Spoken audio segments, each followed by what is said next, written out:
नमस्कार दोस्तों, स्वागत है आपका बायजूस एग्जाम प्रेप आईएएस में। आज हम अपनी चर्चा को आगे बढ़ाएंगे और ऊर्जा का अध्याय जो हमने अपने पिछले 2 कक्षाओं में देखा था, उसी पर आगे हमारी चर्चा होगी।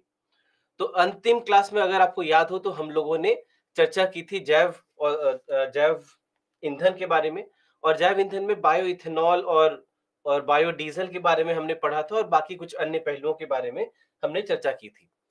उसी चर्चा को हम आगे बढ़ाते हैं और सबसे पहले चर्चा करेंगे हम बायोगैस की। तो यहाँ पे पहले बायोगैस की चर्चा होगी, उसके बाद फिर भारत की जैव ईंधन नीति की चर्चा होगी और कुछ जो समस्याएं हैं जैव ईंधन से जुड़ी हुई, उनके ऊपर हम चर्चा करेंगे। तो ये होगा हमारा पहला भाग आज की चर्चा का और उसके बाद अपने दूसरे भाग में हम नाभिकीय ऊर्जा के बारे में चर्चा शुरू करेंगे। तो ये 2 भाग हैं जिनके ऊपर आज की इस कक्षा में हमें समझना है। तो शुरू करते हैं सबसे पहले और समझते हैं कि बायोगैस का क्या मतलब होता है। तो हमने 2 प्रकार के जैव ईंधनों की चर्चा की, जिसमें से कि एक है बायो इथेनॉल और दूसरा है बायोडीज़ल। और उन दोनों को प्रायः हम देखते हैं कि ईंधन के रूप में उपयोग किया जा सकता है। हमने ये भी देखा कि पेट्रोल के साथ चाहे तो बायो इथेनॉल को मिला सकते हैं और डीज़ल के साथ बायोडीज़ल को मिला सकते हैं। और इनको मिलाने से प्रदूषण में कमी आएगी, क्योंकि दोनों ही ऐसे ईंधन होते हैं जो कि जिनमें प्रदूषण की मात्रा बहुत कम होती है, कार्बन डाइऑक्साइड वगैरह की मात्रा बहुत कम होती है। तो अब इसी में तीसरा भाग है बायोगैस का। तो बायोगैस क्या है? एक प्रकार का ऐसा गैस है जिसका उपयोग फिर से हम ईंधन के रूप में कर सकते हैं और इसमें सबसे प्रमुखतः हम देखते हैं कि मीथेन पाया जाता है। जैसे जब भी हम बायोगैस की बात करें, तो आप इतना समझ लीजिए कि यहाँ पर लगभग 75 से 80%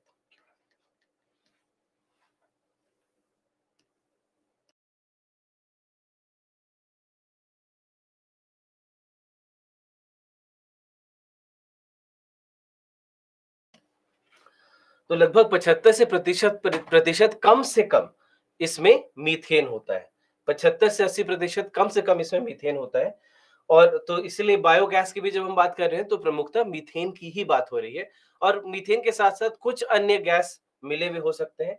तो 75 से 80% तक इसमें मीथेन होगा और बाकी इसके अलावा इसमें कुछ अन्य गैस मिले हुए हो सकते हैं। जैसे कार्बन डाइऑक्साइड इसमें मिला हुआ हो सकता है, हाइड्रोजन सल्फाइड इसमें मिला हुआ हो सकता है, ऑक्सीजन भी इसमें मिला हुआ हो सकता है, नाइट्रोजन भी इसमें मिला हुआ हो सकता है या नाइट्रोजन डाइऑक्साइड भी इसमें मिला हुआ हो सकता है। तो कई सारे अलग-अलग प्रकार के गैस इसमें मिले हुए हो सकते हैं, लेकिन आप जैसा देख सकते हैं कि सबसे महत्वपूर्ण यहाँ पर क्या है? सबसे ज़्यादा यहाँ पर मीथेन है और मीथेन के अलावा कार्बन डाइऑक्साइड की मात्रा भी अच्छी खासी हो सकती है। जैसे हम देखते हैं कि 15 से 20% तक इसमें कार्बन डाइऑक्साइड भी हो सकता है। तो और बाकी सारे जो गैस होंगे वो बहुत ही कम मात्रा में होंगे, मतलब 1% से भी कम, कभी-कभार बिल्कुल लगभग शून्य के बराबर, लेकिन बिल्कुल थोड़ी-थोड़ी मात्रा में। तो बायोगैस की जब हम बात करते हैं, तो ये जो बायोगैस है, किस प्रकार से बनाते हैं इसको समझिए यहाँ पर। तो बायोगैस को बनाने का तरीका क्या है? तो बायोगैस को बनाने के लिए कुछ इस प्रकार से हम देखते हैं कि जो भी हमारे अपशिष्ट हैं, चाहे वो पशुधन अपशिष्ट हो, चाहे वह फसल अपशिष्ट हो, तो दोनों में हम देखेंगे कि चाहे वो कृषि अपशिष्ट हो, फसल से जो मान लीजिए कि कटाई के बाद बचे हुए जो पराली वगैरह होगी और या फिर पशुधन अपशिष्ट हो, गोबर वगैरह हो, इस सब को सबसे पहले हम इस भाग में ले जाते हैं जिसको हम लोग एनएरोबिक डाइजेस्टर कहते हैं। अब ये एनएरोबिक डाइजेस्टर का क्या कार्य है इसको भी मैं बता दूं। जहां भी ये शब्द आपको दिखे, ये शब्द का अर्थ आप जानते हैं कि क्या होता है? एनएरोबिक, जल्दी से कोई मुझे बताएगा इस शब्द का अर्थ क्या होता है?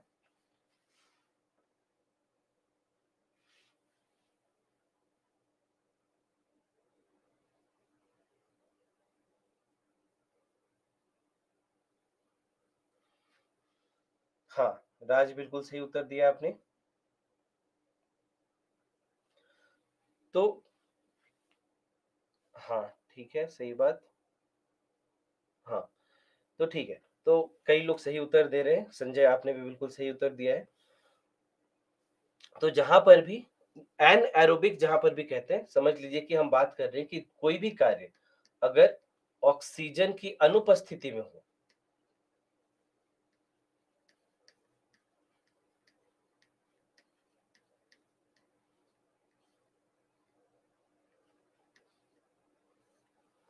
अगर कोई भी कार्य ऑक्सीजन की अनुपस्थिति में हो, तो वैसे में इसको एनएरोबिक कहते हैं। और इसी प्रकार से एरोबिक जो शब्द है, अगर ये शब्द को देखें एरोबिक शब्द, तो ये शब्द होता है ऑक्सीजन की उपस्थिति।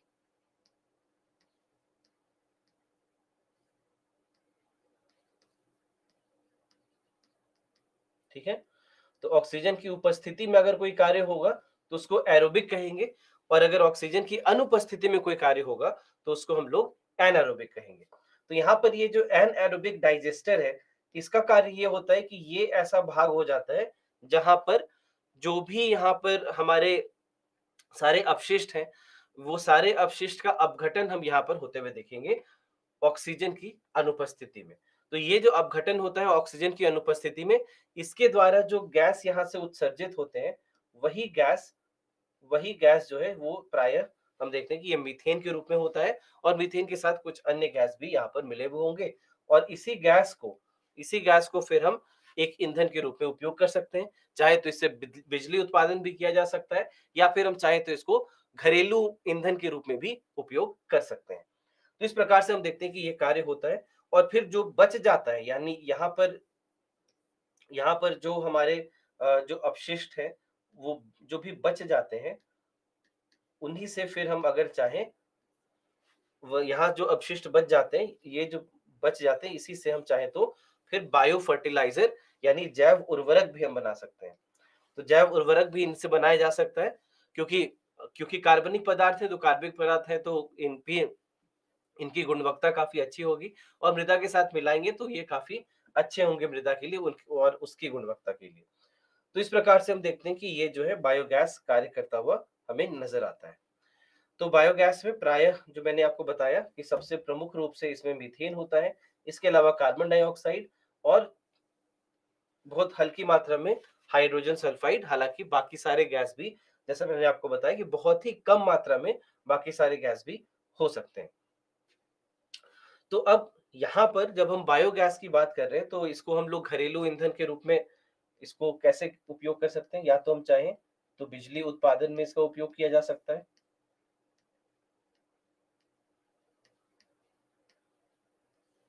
बिजली उत्पादन में इसका उपयोग किया जा सकता है, या फिर अगर चाहें तो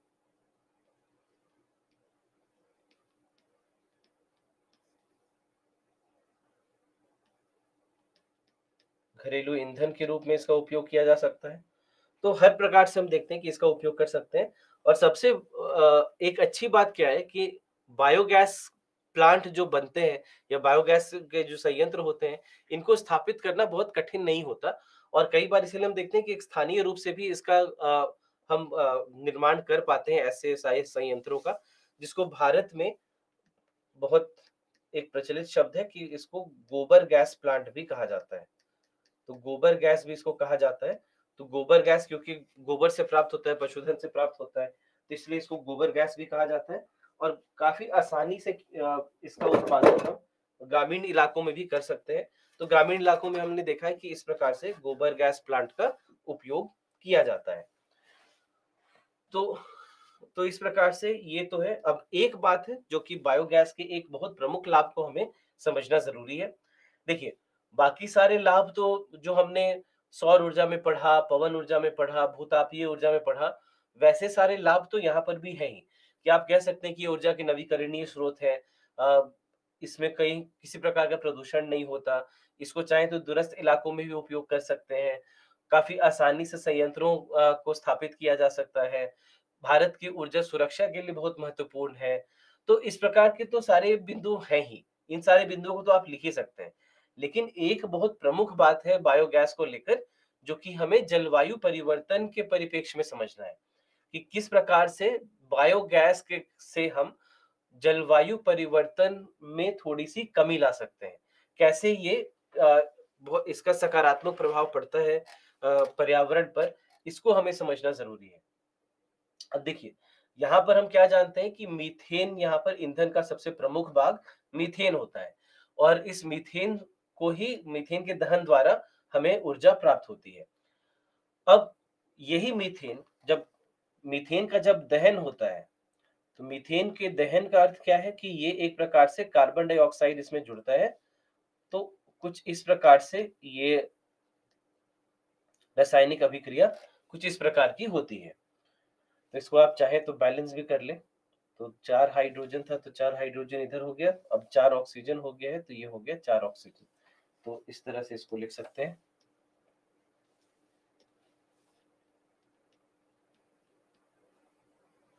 ठीक है, तो ये क्रिया होती है। तो ये क्रिया होती है जिसके द्वारा मीथेन रूपी ईंधन का दहन होता है, और इससे कार्बन डाइऑक्साइड बाहर निकलता है, तो कार्बन डाइऑक्साइड का उत्सर्जन होता है। अब यहां पर ये समझिए कि ये पर्यावरण के लिए अच्छा क्यों हो जाता है, क्योंकि मीथेन और कार्बन डाइऑक्साइड दोनों ही ग्रीन हाउस गैस है। ठीक है, मीथेन और कार्बन डाइऑक्साइड दोनों ही ग्रीन हाउस गैस है, लेकिन कार्बन डाइऑक्साइड की तुलना में मीथेन बहुत ही ज्यादा खतरनाक ग्रीन हाउस गैस है। यानी जब हम इन दोनों के बीच की तुलना करते हैं, तो आप पाएंगे कि मीथेन कम से कम 20 से 25% कार्बन डाइऑक्साइड से ज्यादा खतरनाक होता है। ये 75 से 80% तक ज्यादा खराब हो सकता है कार्बन डाइऑक्साइड के मुकाबले। तो कार्बन डाइऑक्साइड की तुलना में मीथेन बहुत ज्यादा खतरनाक है। अब मान लीजिए कि जैसे गोबर का प्रयोग हम यहाँ पर करते हैं, है ना, गोबर का प्रयोग हम करते हैं यहाँ पर। अब इस गोबर का प्रयोग जब हम कर रहे हैं बायोगैस बनाने में, तो वैसे में क्या हुआ कि यहाँ से मीथेन जो उत्सर्जित हुआ उसको हम लोग कार्बन डाइऑक्साइड में बदल दिया। अगर मान लीजिए कि इसी गोबर का प्राकृतिक अपघटन होता, जैसे सड़क के किनारे, खेतों में, मैदानों में, कई जगह पर आपने देखा होगा कि गोबर अगर पड़ा हुआ है, तो वो 1 सप्ताह 10 दिन होते-होते उसका पूरा अपघटन हो जाता है, और वो पूरा पूर्ण रूप से आप देखें कि वहीं की मिट्टी वगैरह में वो मिल जाता है। देखा है आपने ऐसा होते हुए कि किस प्रकार से ये 1 सप्ताह 10 दिन के भीतर गोबर पूर्ण रूप से उसका अपघटन हो जाता है। देखा है? मैं उम्मीद करता हूँ कि आप लोग यही बैठकर देखते नहीं रहते हैं। सड़क के किनारे हो सकता है चलते-फिरते दिख जाए आपको। तो खैर, तो अगर बात करें तो ये गोबर अगर मान लीजिए कि इसका प्राकृतिक अपघटन होता, तो प्राकृतिक अपघटन में कार्बन डाइऑक्साइड की जगह पर मीथेन उत्सर्जित हुआ होता। ठीक है? मीथेन का उत्सर्जन हुआ होता। अब यहाँ पर जब हमने उसी गोबर को उसके प्राकृतिक अपघटन को होने के बजाय जब उसका उपयोग हमने किया है वहां पर से ईंधन प्राप्त करने में, तो मीथेन का जो प्राकृतिक उत्सर्जन होता, उसके जगह पे अब कार्बन डाइऑक्साइड का उत्सर्जन होगा। तो ये बहुत बड़ी बात हो जाती है, क्योंकि मीथेन का उत्सर्जन वातावरण के लिए, वायुमंडल के लिए और ज्यादा खराब है। हमारी वायुमंडल में मीथेन की मात्रा अगर बढ़ी, तो फिर वो बहुत खराब ग्रीन हाउस गैस होता है, और जो जलवायु परिवर्तन की जो अभी समस्या है, ये और बड़ी समस्या हमारे लिए बन सकती है। तो उसको एक प्रकार से नियंत्रित करने में, बहुत ही छोटे रूप में नियंत्रित करने में हमें यहाँ से मदद मिल सकती है। तो इसीलिए यहाँ पर ये देखिए कि आमतौर पे जो खाद सड़ने के लिए छोड़ दी जाती है, उसमें से 2 मुख्य गैस नाइट्रोजन डाइऑक्साइड और मीथेन यहाँ से निकलती हैं, और दोनों ही वैश्विक जलवायु परिवर्तन का कारण बनती है। तो नाइट्रोजन डाइऑक्साइड तो और खराब है, क्योंकि नाइट्रोजन डाइऑक्साइड वायुमंडल को कार्बन डाइऑक्साइड की तुलना में 310 गुना अधिक, और मीथेन कार्बन डाइऑक्साइड की तुलना में 21 गुना अधिक। हालांकि 21, कई कई बार आप देखेंगे कहीं पर 20-25 भी लिखा हुआ रहेगा, और कुछ विशिष्ट प्रक्रियाओं में लगभग 70 से 80% तक भी आपको देखने को मिलेगा कि इसमें ये अंतर आ सकता है। तो इसलिए यहाँ पर ये समझना है कि कैसे जलवायु परिवर्तन पर एक सकारात्मक प्रभाव पड़ता है बायोगैस के कारण। इसी प्रकार से एक और है बायो सीएनजी।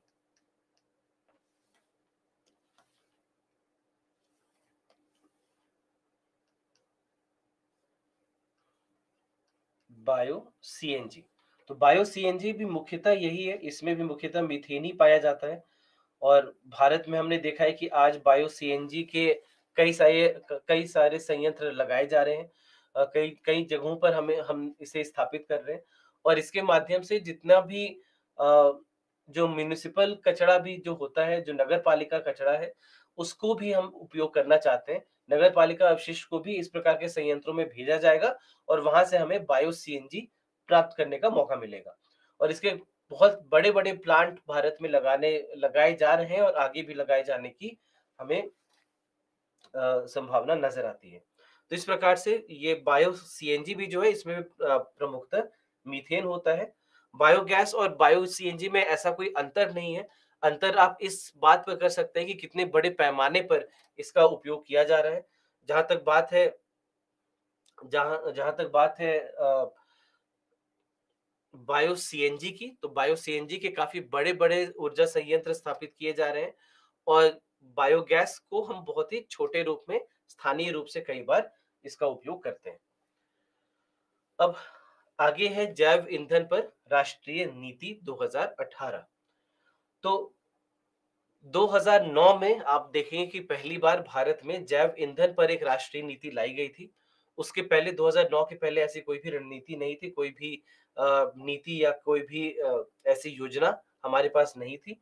2009 में पहली बार एक नीति लाई गई और उसमें भारत ने कुछ-कुछ लक्ष्य अपने लिए रखे और ये जो लक्ष्य रखे थे, इन लक्ष्यों में हमने यह देखा कि लक्ष्यों की प्राप्ति नहीं हो पाई। काफ़ी सारे लक्ष्य थे जो कि 2017 तक हमें पूरा करना था, लेकिन 2017 तक हम इसे पूरा नहीं कर पाए। जैसे पेट्रोल में बायोइथेनॉल का 20% तक सम्मिश्रण, ये हमें 2017 में प्राप्त कर लेना था, 2009 की नीति के हिसाब से। डीजल में बायोडीजल का 5% सम्मिश्रण, ये भी हमें 2017 तक प्राप्त कर लेना था, 2009 की नीति के हिसाब से। लेकिन इस प्रकार के जितने भी लक्ष्य रखे गए थे 2009 की नीति में, लगभग हमने देखा कि किसी की भी पूर्ति हम नहीं कर पाए। जैसे 2017 तक पेट्रोल में बायोइथेनॉल का सम्मिश्रण कुल मिलाकर लगभग बस 4% तक होता था। कहाँ लक्ष्य रखा गया था 20% तक का और हम बस 4% पर ही कर पाए। तो ये काफ़ी मतलब अगर 60-70% भी लक्ष्य की प्राप्ति हो जाती, तो भी हम मानते कि हाँ ठीक है, एक सही दिशा में, एक सकारात्मक दिशा में हम अग्रसर हैं। लेकिन ऐसा कुछ भी नहीं हो पा रहा था। उसके बाद फिर हम देखते हैं कि 2018 में तो एक बहुत बड़ी बात एक जो बहुत बड़ा कारण इसका बताया जाता है, वो ये भी बताया जाता है कि वर्ष 2009 में जो हमारी राष्ट्रीय नीति आई थी, उस राष्ट्रीय नीति में वर्ष 2009 की जो राष्ट्रीय नीति आई थी, उस राष्ट्रीय नीति में लक्ष्य तो काफ़ी रखे हुए गए थे, लेकिन उसको लेकर के कोई हमारे पास अ, इस प्रकार इस प्रकार का कोई रोड मैप नहीं था कि कैसे इन लक्ष्यों की प्राप्ति की जाएगी। तो लक्ष्यों के का निर्धारण तो ठीक-ठाक किया गया था, अच्छे लक्ष्य रखे गए थे, लेकिन लक्ष्य की प्राप्ति के लिए इस प्रकार से कुछ कार्य नहीं किया गया था। इसके ऊपर कोई ऐसे मापदंड नहीं बनाए गए थे कि कैसे उन लक्ष्यों की प्राप्ति की जाएगी। तो ये सारी समस्याएँ रही हैं। तो 2018 में हमने देखा कि दूसरी राष्ट्रीय नीति लाई गई जैव ईंधन के ऊपर और ये जो दूसरी राष्ट्रीय नीति हम लाते हैं, इसके ऊपर हमने देखा है कि काफ़ी अ, अग्रसर होकर काफ़ी आक्रामक रूप से इसके ऊपर कार्य करने की हमारी कोशिश रही है। तो 2018 की नीति में सबसे प्रमुख बात क्या लिखी गई कि पहले ये था कि वर्ष 2030 तक पेट्रोल में बायोइथेनॉल का 20% तक सम्मिश्रण और डीजल में 5% तक बायोडीजल का सम्मिश्रण, इसका एक सांकेतिक लक्ष्य रखा गया 2030 तक। बाद में 2021 में एक इसमें संशोधन किया गया और संशोधन करके 2030 को 2030 के लक्ष्य को घटाकर 2025 का ये लक्ष्य बना दिया गया। तो ये बहुत बड़ी बात है। सामान्यतः हम देखते हैं कि कोई भी सरकारी योजना होती है, सरकारी लक्ष्य होते हैं तो वो आगे ही बढ़ते हैं, वो पीछे नहीं जाते। लेकिन यहाँ पर हमने देखा पहली बार कि वो पीछे जाने की जगह आगे जाने की जगह पे पीछे इसे लाया गया है और काफ़ी आक्रामक रूप से इसके ऊपर आज भी कार्य किया जा रहा है।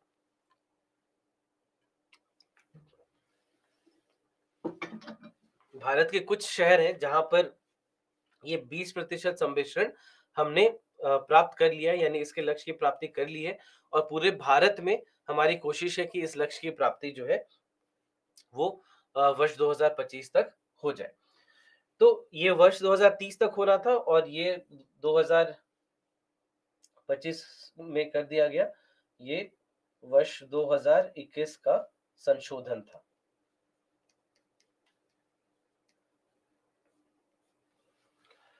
अब यहाँ पर इसके कुछ प्रमुख पहलू हैं जिन पहलुओं को हम समझना चाहेंगे कि आखिर क्या-क्या किस प्रकार से इन लक्ष्यों की प्राप्ति होगी। उसके लिए यहाँ पर हम देखते हैं कि कुछ-कुछ ऐसे निर्धारण किए गए हैं जिनकी मदद से हमें ये सब प्राप्त हो पाए। तो सबसे पहले वर्गीकरण की बात कर रहे हैं तो पहली बार हमने देखा कि जो याद कीजिए हमने पीढ़ियों की बात की थी, तो उन पीढ़ियों में पहली बार हमने देखा कि सारे जो जैव ईंधन है उनको बाँट दिया गया।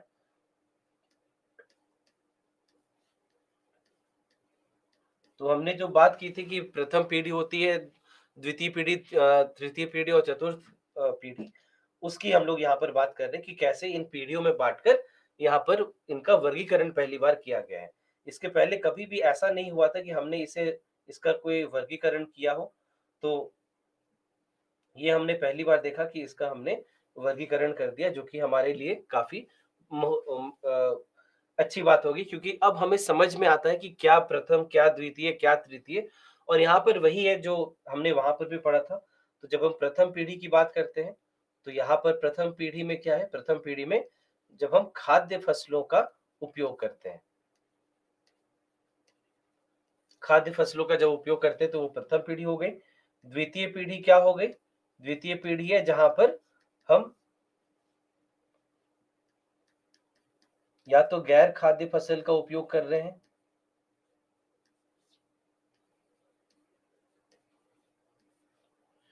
या फिर यहाँ पर कृषि व नगर पालिका अपशिष्ट।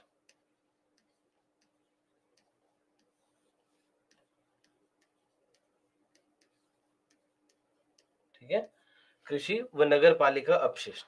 तो ये हमारी द्वितीय पीढ़ी हो जाती है और उसके बाद फिर तृतीय पीढ़ी यहाँ पर जो है,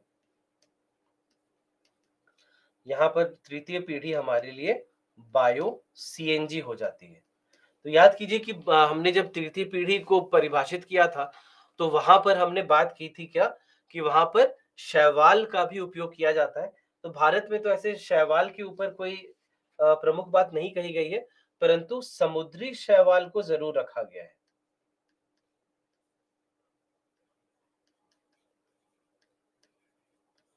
और समुद्री शैवाल को भी वर्ष 2018 में राष्ट्रीय नीति का भाग नहीं था, लेकिन जब 2021 में जब संशोधन किया गया, तो संशोधन के बाद ये भी फिर हमने देखा कि एक भाग बन गया इस वर्गीकरण का। तो समुद्री शैवाल, तो इस प्रकार से ये 3 पीढ़ियों में तो यहाँ याद रखें कि यहाँ पे कोई भी चौथी पीढ़ी यहाँ पर नहीं है, यहाँ पर यही 3 पीढ़ियाँ हैं। अब इसके बाद फिर कच्चे माल माल की व्यापकता यानी कि हमारे स्रोत क्या होंगे? तो कौन-कौन से ऐसे स्रोत होंगे जहाँ पर से हम इसे प्राप्त करने की कोशिश करेंगे। अब जहाँ तक बात है इन स्रोतों की तो समझिए सबसे पहले कि अ, ये बहुत महत्वपूर्ण हो जाता है कि हम अपने स्रोतों को परिभाषित कर दें कि कहाँ-कहाँ से आखिर हम प्राप्त करना चाहेंगे और कहाँ-कहाँ से हम प्राप्त कर सकते हैं। तो ये बहुत महत्वपूर्ण हो जाता है कई बार क्योंकि अगर ठीक से अगर इसे परिभाषित नहीं किया गया तो फिर ये जो पूरा एक संयंत्र है जो हम चलाना चाहते हैं, एक पूरा जो पारितंत्र हम चलाना चाहते हैं, उस पारितंत्र को हम कभी अच्छे से परिभाषित नहीं कर पाएँगे और फिर हम सोचते रहेंगे कि किस स्रोत की कितनी आवश्यकता है। अब जैसे मान लीजिए कि आज क्योंकि परिभाषित कर दिया गया है यहाँ पर कि हम मक्के का उपयोग करना चाहते हैं। तो मक्के का क्योंकि उपयोग करना चाहते हैं तो मक्के की खेती भी उसी हिसाब से हमें करनी होगी। तो फिर मक्के की खेती के ऊपर ध्यान दिया जाएगा।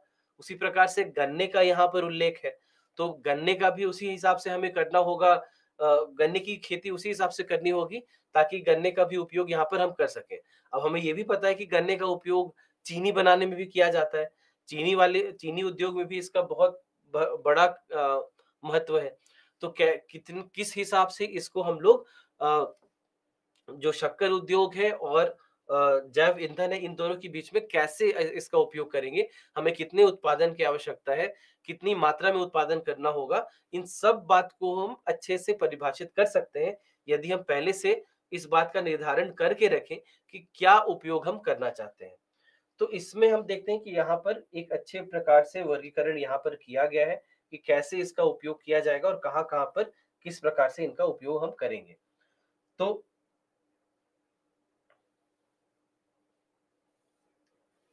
यहाँ पर इस प्रकार से देखिए परिभाषित किया गया कि एक तो हो गया शर्करा आधारित,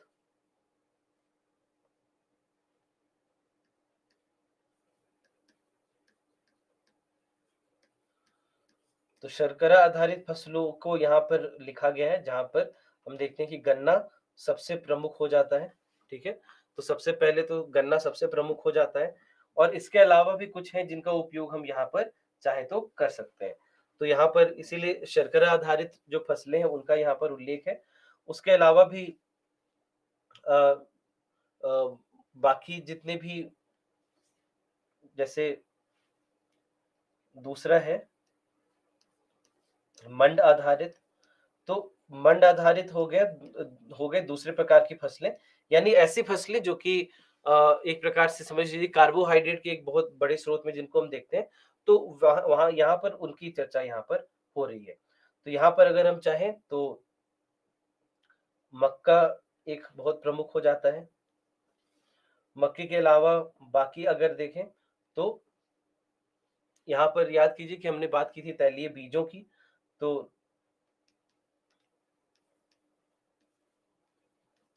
वो भी यहाँ पर आ जाते हैं। उसके बाद फिर तो ये एक हो गया शर्करा आधारित, दूसरा हो गया मंड आधारित, तीसरा हो गया अपशिष्ट। तो सबसे पहले तो कृषि अपशिष्ट।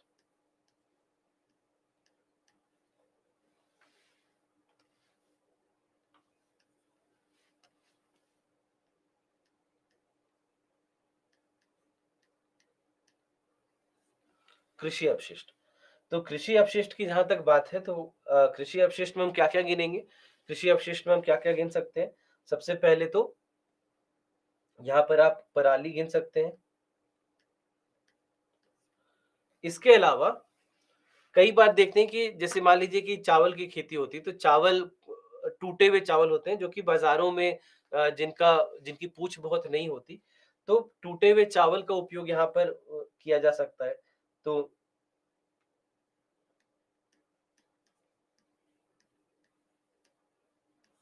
टूटे चावल का ब्रोकन राइस जिसको कहते हैं उसका उपयोग किया जा सकता है। साथ ही साथ यहाँ पर इसी नीति में सड़े आलू का भी उपयोग यहाँ पर ये भी लिखा हुआ है, तो ये मैं खुद से नहीं बना रहा, यहाँ पर खुद से यहाँ पर लिखा हुआ हमने देखा है कि इसे उन्होंने बताया है। तो इस प्रकार से समझिए कि क्यों महत्वपूर्ण हो जाता है ये, क्योंकि अ, जब हम इन सबको देखते हैं तो हमें यह देखने को मिलता है कि इससे आलू का उपयोग सीधे-सीधे तो हम नहीं कर सकते, क्योंकि सड़े हुए आलू मतलब आलू तो हम जानते हैं कि पूरे भारत में एक ना एक रूप में हम अ, उसका उपभोग करते ही हैं। तो इसीलिए अगर मान लीजिए कि आलू सीधे-सीधे लिख दिया जाता इस नीति में, तो आलू का उपयोग होने लगता और उससे हो सकता है कि आलू के दाम बढ़ जाते। लेकिन आलू के दाम बढ़ेंगे तो पूरे देश में बहुत बड़ी समस्या होगी, क्योंकि शायद आलू से ज़्यादा कोई ऐसी सब्ज़ी नहीं है जिसका हम उपभोग करते हैं।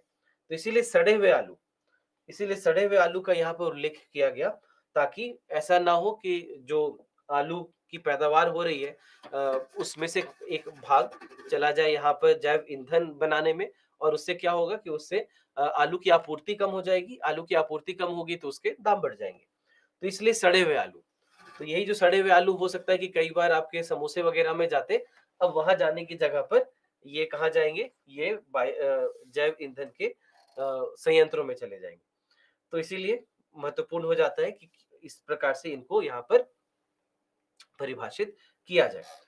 तो इसीलिए यहाँ पर अलग अलग प्रकार से हमने देखा है कि सबको हमने होते हुए देखा है। इसके साथ ही साथ कई बार आपने ये भी देखा होगा कि कृषि की पैदावार जब बहुत ज्यादा हो जाती है, जब पैदावार जिस साल कम रहे या जिस भी मौसम में कम रहे, तो वहां पर तो खैर समस्या होती ही है। लेकिन साथ ही साथ कई बार ऐसा किसानों को तो बहुत उससे हानि होती है।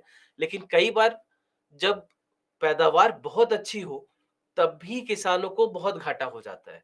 क्योंकि पैदावार जब बहुत ज्यादा अच्छी हो, जब उपज बहुत ज्यादा अच्छी हो, तो वैसे में आपूर्ति की जितनी आवश्यकता है उससे कई ज्यादा आपूर्ति होती है।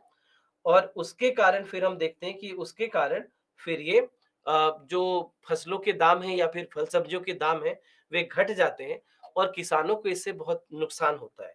तो वैसे में आपने देखा होगा या आपने सुना होगा कि किसान जो भी अतिरिक्त उपज है, उसको बस फेंक देते हैं, क्योंकि उनके पास और कुछ है ही नहीं करने के लिए, तो उनको ये फेंकना पड़ता है।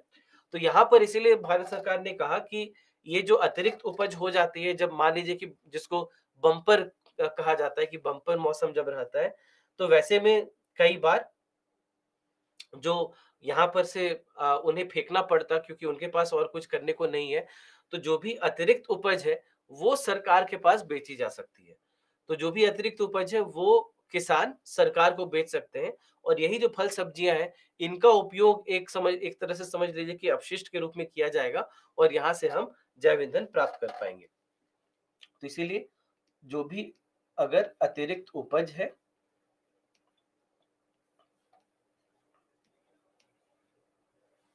तो उस अतिरिक्त उपज को भी यहाँ पर उपयोग किया जा सकता है। तो ये भी एक भाग हो गया। इसके अलावा ये सब तो है ही, इसके अलावा एक और बहुत प्रमुख बात है और ये है कि जब हम अ, जो तेल का उपयोग हम करते हैं या तेल रिफाइंड वगैरह का आप उपयोग अगर करते होंगे घरों में खाना वगैरह बनाने के लिए, तो कई बार वहां पर से भी एक समस्या हमें देखने को मिलती है। क्योंकि जो खाना पकाने के लिए जो तेल का उपयोग किया जाता है, अ, उसमें कई बार हम देखते हैं कि अगर उसको आप बार-बार गर्म करते हैं या बार-बार बहुत ऊँचे तापमान तक अगर इसे गर्म किया जाता है, तो वैसे में ये बहुत बड़ी समस्या आपके अ, माफ़ कीजिएगा, आपके स्वास्थ्य के लिए इससे बहुत बड़ी हानि हो सकती है। क्योंकि जैसे-जैसे अगर उसको 3 बार, 4 बार अगर गर्म किया जाता है, तो उसमें से उसके जो वसा होते हैं, वो काफ़ी खतरनाक हो जाते हैं और इसीलिए इसका उपयोग बार-बार नहीं किया जाना चाहिए। तो इस प्रकार से जो ऐसे तेल हैं जिसको एक बार उपयोग कर लिया गया है, उसको बार-बार उपयोग नहीं किया जाना चाहिए। तो इस बात का भी ध्यान रखा जाएगा। और उसके साथ-साथ जो कम अवधि वाले फसल हैं, उसको भी यहाँ पर रखा गया है और साथ ही साथ जो अ, गैर खाद्य तिलहन है या जो जो गैर खाद्य तैलीय बीज हैं, उनको भी यहाँ पर रखा गया है। तो इन सब का यहाँ पर हमने देखा है कि यहाँ पर उल्लेख किया गया है। ठीक है? तो इसीलिए यहाँ पर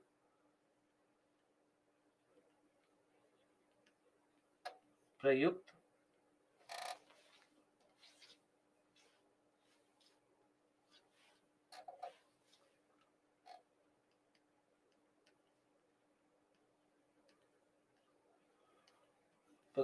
खाना पकाने का तेल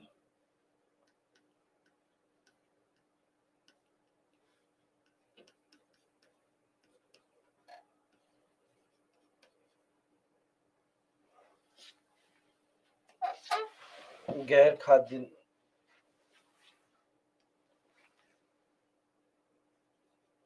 गैर खाद्य तिलहन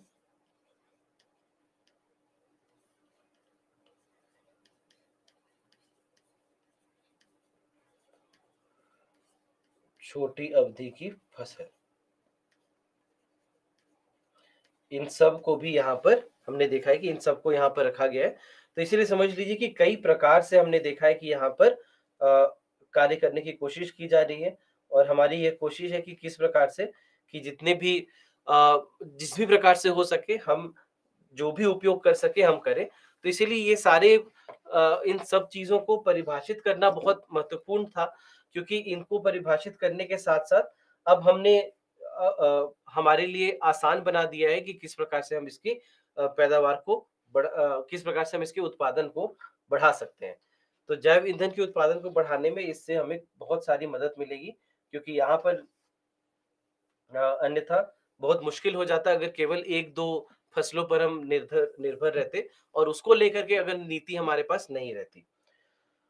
अब यहाँ पर किसानों को सुरक्षा की बात भी की जा रही है, तो किसानों को सुरक्षा किस प्रकार से मिलेगी? तो जो भी अतिरिक्त उपज की जो हमने बात की,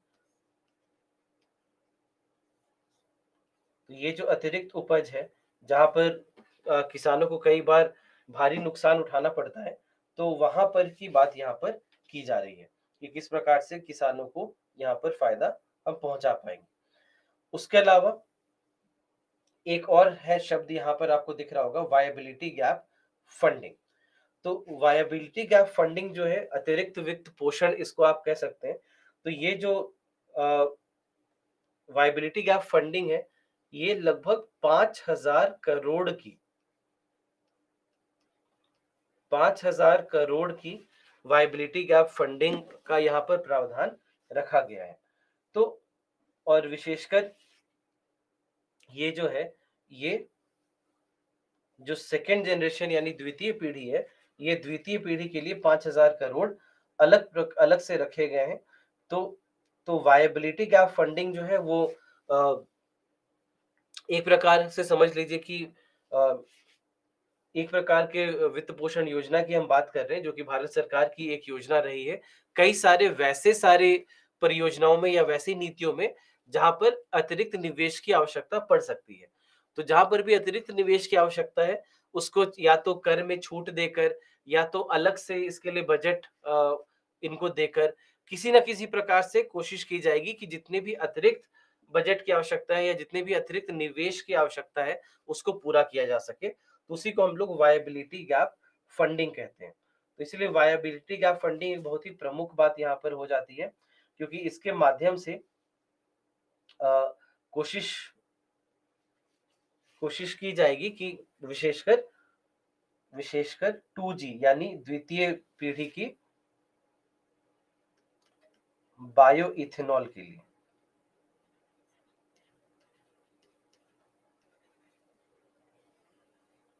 द्वितीय पीढ़ी की बायो इथेनॉल के लिए 5,000 करोड़ रुपए के अलग से हमने देखा है कि अलग से प्रावधान रखा गया है कि जब भी हमें आवश्यकता पड़े तो अंतर वित्त पोषण योजना को भी यहाँ पर रखा गया है, जिसको वायबिलिटी गैप फंडिंग के रूप में हम जानते हैं।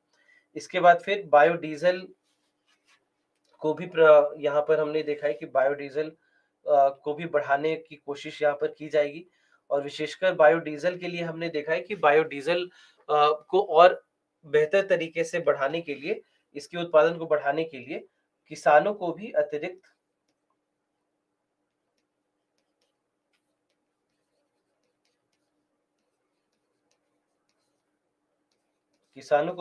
सहायता प्रदान की जाएगी।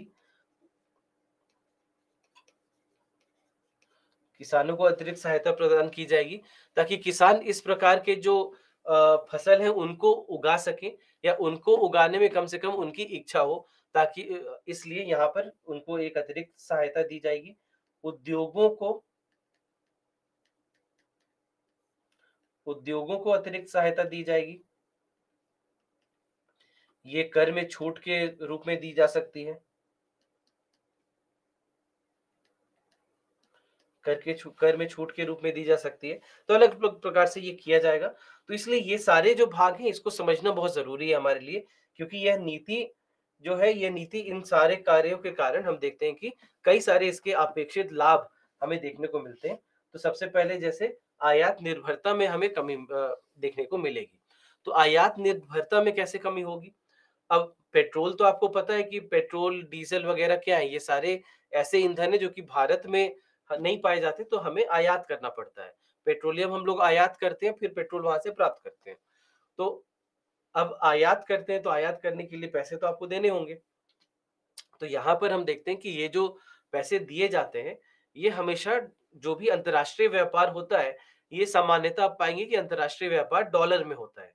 तो हमें डॉलर में ये पेमेंट करना होता है और इसी के बाद हमें पेट्रोलियम प्राप्त हो पाएगा, जहाँ से भी हम ले रहे हैं। तो वैसे में हमारे पास डॉलर की एक अ, मात्रा होनी आवश्यक है कि अगर मान लीजिए कि हमारे पास इन डॉलरों की कमी हो जाती है, तो वैसे में अंतर्राष्ट्रीय व्यापार कर पाना भारत के लिए काफ़ी कठिन हो जाएगा।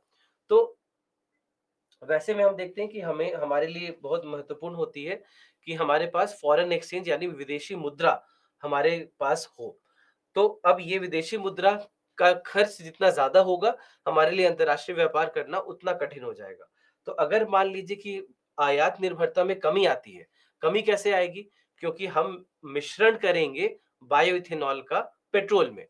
तो क्योंकि हम बायोइथेनॉल का मिश्रण करने वाले हैं, तो वैसे में मान लीजिए कि अगर कल हम 20% सम्मिश्रण करने लग जाते हैं, तो 20% कम पेट्रोल के आयात की आवश्यकता पड़ेगी। तो जहाँ पर आपको ₹100 खर्च करने पड़ते थे, वहाँ पे आपको ₹80 खर्च करने पड़ेंगे, क्योंकि बाकी 20% तो आप बायोइथेनॉल से ला रहे हैं। तो इस प्रकार से ये कमी आ पाएगी और ये जो कमी है आप पाएँगे कि ये बहुत बड़े पैमाने पर कमी लाई जा सकती है। जैसे यदि हम अगर उदाहरण देखें, तो कुल मिलाकर हर वर्ष अगर आप देखें कि कहाँ कितना हमें प्राप्त होता है, तो इस नीति ने इसका उदाहरण दिया था कि अगर मान लीजिए कि बात की जाए 1 लीटर की, अगर 1 लीटर E10 ईंधन है हमारे पास। E10 का मतलब क्या होता है? E10 का मतलब होता है जहाँ पर 10% सम्मिश्रण हो। तो अगर हमारे पास 1 लीटर E10, E10 मतलब हो जाता है जहाँ पर 10%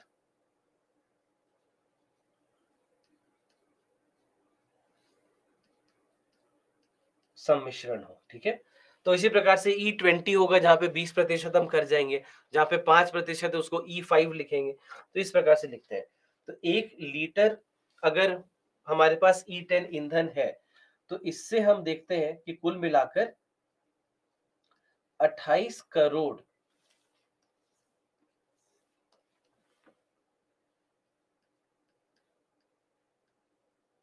28 करोड़ रुपए की यहाँ पर लागत कम पड़ेगी हमें।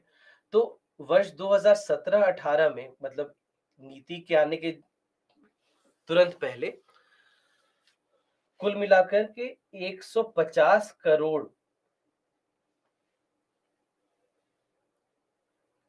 150 करोड़ लीटर का उत्पादन हुआ था। तो इसका मतलब क्या हो गया कि लगभग हम 4000 करोड़ रुपए से भी अधिक की विदेशी मुद्रा हम यहाँ पर बचा सकते हैं।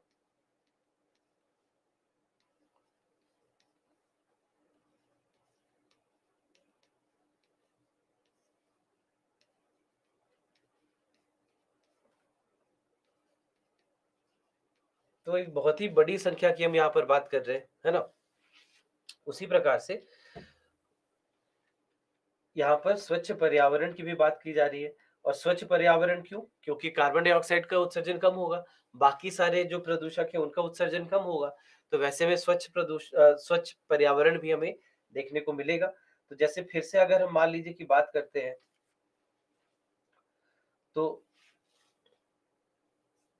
अरे ये 1 लीटर नहीं था, ये 1 करोड़ लीटर है। ये तो आप सोचेंगे कि ये मैथमेटिक्स कहाँ काम कर रहा है? तो ये 1 करोड़ लीटर, तो 1 करोड़ लीटर अगर हम E10 ईंधन का उत्पादन करते हैं तो 28 करोड़ रुपए बचते हैं। तो वर्ष 2017-18 में 150 करोड़ लीटर कुल मिलाकर उत्पादन भारत की थी, जिससे कि 4000 करोड़ से भी ऊपर की विदेशी मुद्रा का बचत हो पाया होगा। उसके बाद फिर स्वच्छ पर्यावरण, तो स्वच्छ पर्यावरण क्यों? यहाँ पर भी अगर मैं आपको आंकड़े बताऊँ, तो अगर 1 crore litre 1 crore litre E10 ईंधन, 1 करोड़ लीटर E10 ईंधन का अगर हम उत्पादन करते हैं तो ये लगभग 20,000 करोड़,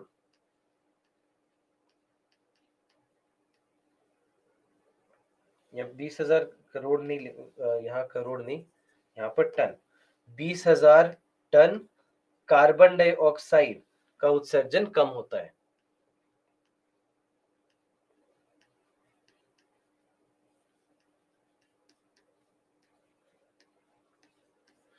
तो 20,000 करोड़, फिर मैं करोड़ बोल दे रहा हूँ, 20,000 टन कार्बन डाइऑक्साइड यहाँ पर उत्सर्जन की हम कमी ला सकते हैं केवल 1 करोड़ E10 से।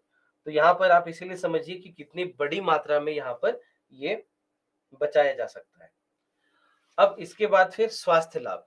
तो स्वास्थ्य लाभ तो सीधे सीधे है ही, क्योंकि स्वच्छ पर्यावरण होगा तो स्वास्थ्य में लाभ तो होगा ही, लेकिन साथ ही साथ यहाँ पर एक और जो बात कही गई वो थी जो प्रयुक्त खाना पकाने के तेल की हमने चर्चा की थी उसके बारे में, कि समस्या क्या होती है कि जैसे मान लीजिए आप कहीं पे होटल में जाते हैं खाने के लिए, तो जो भी वहां पर फ्राई किया गया है, कैसे तेल में फ्राई किया गया है ये तो हमें पता नहीं होता, कितनी बार उस तेल को गर्म किया गया होगा हमें ये नहीं पता होता, क्योंकि अगर एक बार तेल को मान लीजिए कि 2 बार 3 बार के बाद और अगर बार बार इसे गर्म किया जाता है तो वो काफी हानिकारक हो जाता है। अब जैसे मान लीजिए सड़क के किनारे आप किसी भी मिठाई दुकान पे जाकर समोसा खाते हैं, तो आप देखेंगे हमेशा वहां पर चूल्हा जलता रहता है, बहुत और वहां पर समोसे चलते रहते हैं। तो आप सोचिए कि कितनी बार इस तेल को गर्म किया जाता है वहां पर, कितनी बार उस तेल को गर्म किया जाता है। तो अब हो सकता है कि अगर मान लीजिए मिठाई दुकान वाले का दिल साफ है, तो हो सकता है कि उसको तेल को वो बार बार बदलते होंगे, हर दिन बदलते होंगे। हो सकता है ना बदले, कुछ ऐसे भी होंगे ही जो नहीं बदलते होंगे। तो वैसे में स्वास्थ्य संबंधी समस्याएं हो सकती हैं, क्योंकि उसकी जो वसा होती है, जो कार्बोहाइड्रेट होते हैं, वो रासायनिक रूप से बदलने लग जाते हैं एक समय के बाद, और उनके बदलने के कारण हम देखते हैं कि ये फिर एक समस्या पैदा कर सकते हैं और स्वास्थ्य के लिए काफ़ी हानिकारक हो सकते हैं। तो इसलिए यहाँ पर सरकार ने प्रावधान रखा है कि जो भी इस प्रकार का तेल आपके पास, यदि आप मान लीजिए किसी होटल में या मिठाई दुकान में या कहीं पर भी अगर आपकी है, तो जो भी आपके आपके पास जो प्रयुक्त खाना पकाने का तेल है, आप उसको सरकार को वापस बेच सकते हैं। तो कई सारी ऐसी एजेंसियाँ होंगी जो कि शहर में लगाई जा रही हैं, और ये एजेंसियाँ जो होंगी, इन एजेंसियों के माध्यम से ये कार्य आप कर सकते हैं कि वे एजेंसियाँ जो हैं, वही सारे तेल को खरीद लेंगी और उसके बदले कुछ पैसे दे दिए जाएँगे, ताकि अ, होटल वालों को या मिठाई दुकान वालों को यहाँ पर से कोई हानि नहीं होनी चाहिए। तो इसलिए ये हम देखते हैं यहाँ पर, तो स्वच्छ पर्यावरण और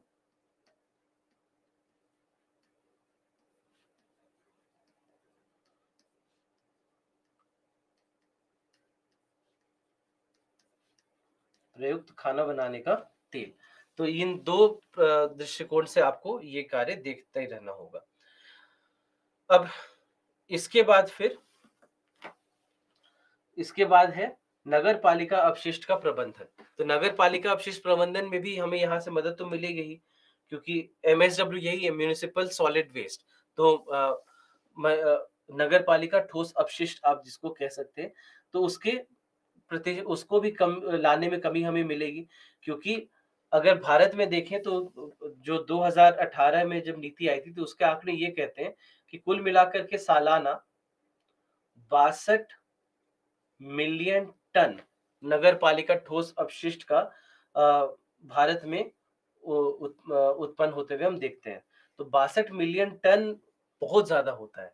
तो 62 मिलियन टन ये है, और इसमें हम देखते हैं कि लगभग, अगर हम इसका उपयोग हम करने लग जाएं, अगर हम ईंधन में अगर इसको परिवर्तित कर सकते हैं, तो लगभग 20% तक कमी लाई जा सकती है। इसको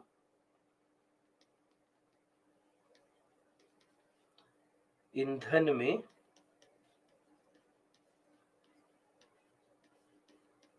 परिवर्तित कर यहाँ पर 20% तक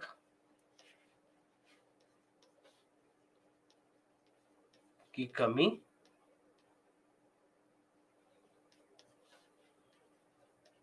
लाई जा सकती है। ठीक है, 20% की कमी लाई जा सकती है। फिर ग्रामीण इलाकों में, वहां पर हम देखेंगे आधारभूत संरचना में निवेश हो पाएगा। तो वहां पर अब जैसे बात करते हैं अगर, तो यहाँ पे कुल मिलाकर के हम अगर कोई भी एक, जैसे मान लीजिए कि कोई भी एक नया कोई नई रिफाइनरी अगर अगर मान लीजिए हमें लगानी है, तो उस नई रिफाइनरी को लगाने में भी पूंजी निवेश की आवश्यकता पड़ती है। और वर्तमान में अगर हम बात करें, तो कई सारे जो हमारे रिफाइनरी है, वो रिफाइनरी कहाँ पर है? वो शहरी इलाकों में है। तो यहाँ पर अब ये कोशिश की जा रही है कि जो भी जैसे बायो सीएनजी है या बायो इथेनॉल है, अगर उसके रिफाइनरी कहीं पर स्थापित किए जा रहे हैं, तो वे ग्रामीण इलाकों में किए जाएँ। क्योंकि उससे क्या होगा? उससे ग्रामीण इलाकों में निवेश और बेहतर हो पाएगा। ग्रामीण इलाकों में हम देखेंगे कि बेहतर निवेश हो पाने की संभावना हमारे पास रहेगी, तो एक बेहतर तरीके से एक ढांचागत निवेश को हम बढ़ावा दे सकते हैं। तो यहाँ पर जैसे मान लीजिए कि कोई अगर एक रिफाइनरी है, अगर 100 केएलपीडी इसको कहते हैं, किलो लीटर पर डे। ये क्या है? ये है किलो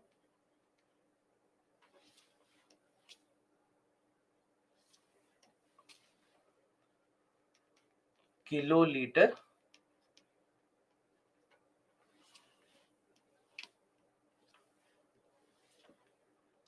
किलो लीटर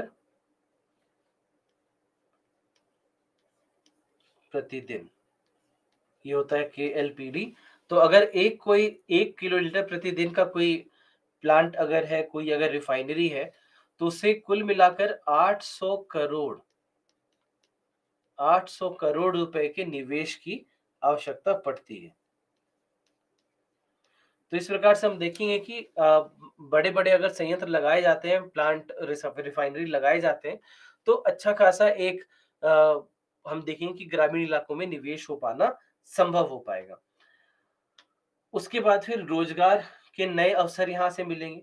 अब जैसे इन्हीं, मान लीजिए कि अगर हम कोई एक इस प्रकार के ही रिफाइनरी के प्रबंधन की हम बात करते हैं, तो उसमें कुल मिलाकर के हम देखते हैं कि लगभग 1200 लोगों तक को यहाँ पर नौकरियां मिल सकती हैं। 1200 रोजगार केवल एक ऐसे केवल एक ऐसी रिफाइनरी से 1200 रोजगार तक यहाँ पर आराम से बन सकते हैं।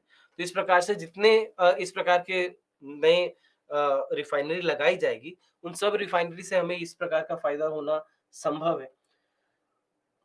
उसी प्रकार से हमने देखा है कि किसानों को भी अतिरिक्त आय बनाने की का मौका मिलेगा, क्योंकि यहाँ से हम क्या देखेंगे कि यहाँ पर से 2 प्रकार से ये हो सकता है कि या तो अ, ऐसे किसान जो कि उस प्रकार की फसलें बना रहे हैं जो कि अ, दूसरी पीढ़ी या द्वितीय पीढ़ी के जैव ईंधन को बनाने में जहाँ से मदद मिलती है, अगर वैसे पदार्थों का या वैसे फसलों का की अगर खेती वे कर रहे हैं, तो उसके लिए भी उनको पर्याप्त रूप से उन्हें यहाँ पर से भारत सरकार से सहायता प्राप्त होगी और एक अतिरिक्त आय के रूप में उसे वो देख सकते हैं। साथ ही साथ जिस प्रकार से हमने बात की कि जो भी अतिरिक्त फसल होती है, अतिरिक्त उपज होती है, जो कि नष्ट हो जाती है कई बार, जो फेंक दी जाती है कई बार, उसके लिए भी सरकार की ओर से उन्हें कुछ उसका दाम मिल जाएगा। तो जिसकी मदद से हम देखेंगे कि उन्हें इससे एक अतिरिक्त आय प्राप्त करने में सहायता मिल सकती है। तो एक तो होगा जब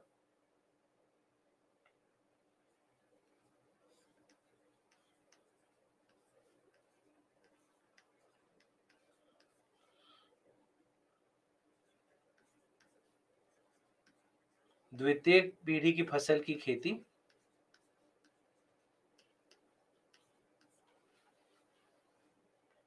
और दूसरा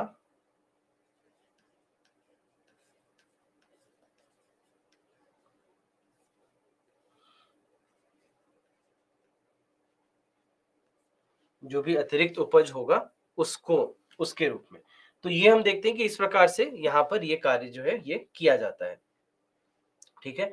तो इसीलिए अपेक्षित लाभ अगर देखें तो ये आंकड़ों को थोड़ा ध्यान रखें आप, कि अगर मान लीजिए कि कोई भी अगर प्रश्न आपके पास पूछा जाता है, कोई भी प्रश्न अगर जैव ईंधन से जुड़ा हुआ आता है या उसके लाभ से जुड़ा हुआ आता है, तो अगर इस प्रकार के आंकड़ों का आप उपयोग कर पाएँगे, तो ये आंकड़े आपको बड़ी मदद करेंगे वहाँ पर, ताकि आपके उत्तर बाकियों के उत्तर से बेहतर दिखें, क्योंकि ये सारे आंकड़े आपके उत्तरों को और बेहतर बनाएँगे। तो इसलिए ये सारे अपेक्षित लाभ हैं जिनका आपको ध्यान रखना होगा। अंत में हम यहाँ पर बात करते हैं खाद्य सुरक्षा और जैव ईंधन के आयाम। अब एक समस्या जो रह जाती है जैव ईंधन को लेकर, वो समस्या है खाद्य सुरक्षा को लेकर। खाद्य सुरक्षा को लेकर के क्यों है? इसलिए है क्योंकि सामान्यतः हम क्या देख रहे हैं कि अभी भी ज़्यादातर जो हमारे पास जैव ईंधन प्राप्त हो पा रहा है, वो सब खाद्य फसलों पर आज भी आधारित है। न केवल भारत में, बल्कि विश्व में अन्य स्थानों पर भी आप यही देखेंगे कि ऐसा नहीं कि आज हर जगह पर गैर खाद्य फसलों का उपयोग किया जा रहा है, या कृषि अपशिष्ट का, या फिर नगर पालिका अपशिष्ट का, या समुद्री शैवाल वगैरह का, उनका उपयोग बहुत कम किया जा रहा है। आज भी ज़्यादातर जो आज भी अ, जैव ईंधन को हम उत्पन्न कर रहे हैं, वो सब खाद्य फसलों पर ही आधारित है। अब खाद्य फसलों पर आधारित होने के कारण कई सारे यहाँ पर समस्याएँ हमें देखने को मिलती हैं, तो वही सारी समस्याएँ समझते हैं। तो सबसे पहले क्या हो सकता है कि आनुवंशिक रूप से संशोधित फसलों के उत्पादन को प्रोत्साहन मिल सकता है।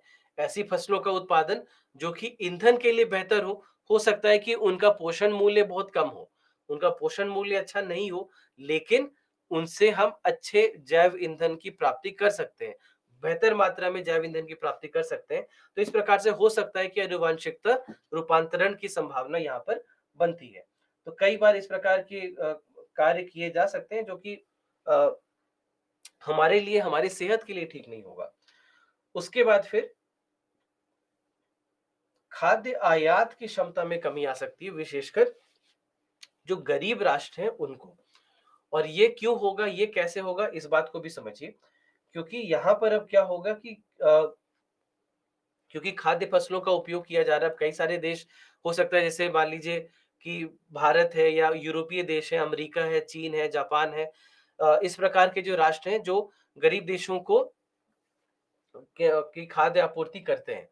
अब वैसे में मान लीजिए कि कोई राष्ट्र ऐसा सोचता है कि अ, कहीं और खाद्य आपूर्ति करने के जगह पे, क्योंकि जैसे चावल भेजा जाता है कई बार। अब चावल हम जानते हैं कि चावल को हम अगर चाहें तो जैव ईंधन के रूप में उसका प्रयोग कर सकते हैं। तो अगर मान लीजिए कोई एक राष्ट्र ऐसा करता है कि खाद्य आपूर्ति करने के जगह पर उसका उपयोग करने लग जाए जैव ईंधन बनाने में, तो वैसे में क्या होगा? वैसे में आपूर्ति में कमी आएगी। माँग में तो कमी नहीं आई है, माँग जैसा था वैसा ही है, आपूर्ति में कमी आ गई, और जैसे ही माँग जितना था उतना ही आपूर्ति में कमी आई, तो कीमतें बढ़ जाएँगी। तो यहाँ पर ये हो जाता है। तो कीमतों में वृद्धि के कारण आयात क्षमता जो गरीब देशों की है, वो घटने लग जाएगी। क्योंकि कीमतें क्यों बढ़ेंगी? क्योंकि यहाँ पर हम क्या देख रहे हैं होता हुआ? यहाँ पर हम देख रहे हैं कि यहाँ पर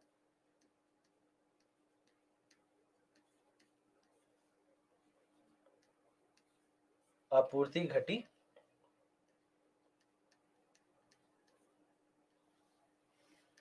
माँग नहीं। तो इससे क्या हुआ? इससे कीमतों में वृद्धि होगी। उसके बाद है जैव ईंधन उत्पादन, कृषि उत्पादों की बढ़ती मांग के कारण खाद्य कीमतों में वृद्धि हो जाएगी। क्योंकि अब हमें पता है कि इन्हीं उत्पादों का, या इन्हीं खाद्य फसलों का उपयोग हमें न केवल खाद्य पदार्थों में करना है, बल्कि इन्हीं का उपयोग हमें जैव ईंधन बनाने में भी करना है। तो अब यहाँ पर क्या है कि ऐसा तो नहीं कि उत्पादन हम बहुत ज्यादा बढ़ा पा रहे हैं, उत्पादन तो जितना था उतना ही है, लेकिन यहाँ पर बाजार में मांग बढ़ जा रही है, क्योंकि उत्पादन उतना ही था। अब उसी को खाद्य पदार्थ के भी रूप में उपयोग करना है, उसी को जैव ईंधन बनाने में भी उपयोग करना है। तो यहाँ पर क्या हो रहा है? यहाँ पर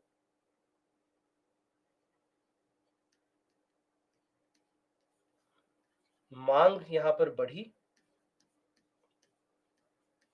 आपूर्ति नहीं।